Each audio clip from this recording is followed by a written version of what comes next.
എല്ലാവർക്കും നമസ്കാരം. ജനുവരി 2 തൊട്ട് സംസ്കൃതത്തിന് വേണ്ടിയുള്ള ഓൺലൈൻ ട്യൂഷൻ സ്റ്റാർട്ട് ചെയ്തിട്ടുണ്ട്. ഗൂഗിൾ മീറ്റ് വഴിയാണ് ക്ലാസ് നൽകുന്നത്. കേരള സിലബസിലുള്ള സ്റ്റാൻഡേർഡ് 5 തൊട്ട് 10 വരെയുള്ള കുട്ടികൾക്കാണ് ക്ലാസ്സസ് യൂസ്ഫുൾ ആവുക.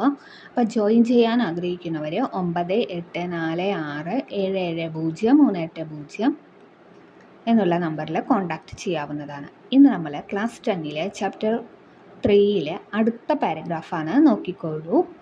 ഏവം ആരംഭത്തെ, ഇപ്രകാരം ആരംഭിക്കുന്നു. കസ്യചിത്, ഒരു വിശിഷ്ട ഗ്രന്ഥതല്ലജസ്യ, ഒരു ഗ്രന്ഥത്തിൻ്റെ ഭൂമിക. ഭൂമിക എന്ന് പറഞ്ഞാൽ അവതാരിക. ഹോർത്തൂസ് മലബാറിക്യൂസ് ഇത്യസ്തി അസ്യ ഗ്രന്ഥസ്യ നാമ. ഹോർത്തൂസ് മലബാറിക്യൂസ് എന്നാകുന്നു ഈ ഗ്രന്ഥത്തിൻ്റെ പേര്.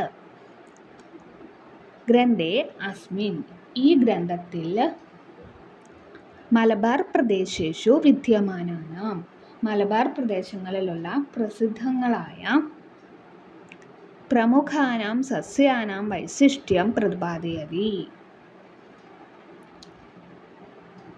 പ്രസിദ്ധങ്ങളായ സസ്യങ്ങളുടെ വൈശിഷ്ട്യത്തെ പ്രതിപാദിച്ചിരിക്കുന്നു. ഈ ഗ്രന്ഥത്തിലെ പ്രദേശങ്ങളിലുള്ള, ഏതു പ്രദേശങ്ങളിലാണ്?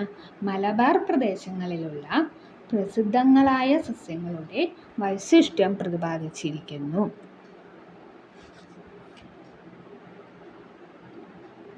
Netherland ദേശസ്യ Amsterdam നഗരാത്. വർഷം ഏതാണ്? 1678. തമേ വർഷേ ഗ്രന്ഥോ അയം പ്രകാശിതഃ.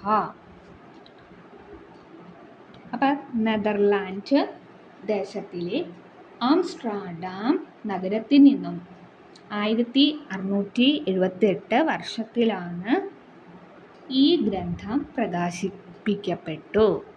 ഹോർത്തൂസ് മലബാറിക്യൂസ് ഇതി ലാറ്റിൻ പദസ്യ അർത്ഥഃ മലബാർ പ്രദേശസ്യ ഉദ്യാനം ഇതി ഭവതി.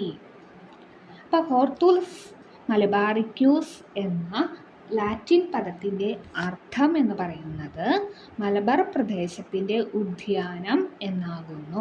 അപ്പോൾ ഇത്രയേ ഉള്ളൂ ഇന്നത്തെ ക്ലാസ്. എല്ലാവരും നന്നായി പഠിക്കുക. എന്തെങ്കിലും ഡൗട്ടുകളോ അഭിപ്രായങ്ങളോ ഉണ്ടെങ്കിൽ കമൻറ്റ് ബോക്സിലൂടെ അറിയിക്കുക. എല്ലാവരും എൻ്റെ വീഡിയോസ്, ഷോർട്സൊക്കെ ലൈക്ക് ചെയ്യുക, ഷെയർ ചെയ്യുക, കമൻറ്റ് ചെയ്യുക. ഇപ്പോൾ ജനുവരി 2 തൊട്ട് സംസ്കൃതത്തിന് വേണ്ടിയുള്ള ഓൺലൈൻ ട്യൂഷൻ സ്റ്റാർട്ട് ചെയ്തിട്ടുണ്ട്. ഗൂഗിൾ മീറ്റ് വഴിയാണ് ക്ലാസ് നൽകുന്നത്. കേരള സിലബസിലുള്ള സ്റ്റാൻഡേർഡ് 5 തൊട്ട് 10 വരെയുള്ള കുട്ടികൾക്കാണ് ഈ ക്ലാസ്സസ് യൂസ്ഫുൾ ആവുക. അപ്പോൾ ജോയിൻ ചെയ്യാൻ ആഗ്രഹിക്കുന്നവർ 9846770380 ഈ നമ്പറിൽ കോൺടാക്റ്റ് ചെയ്യാവുന്നതാണ്. Okay, thank you.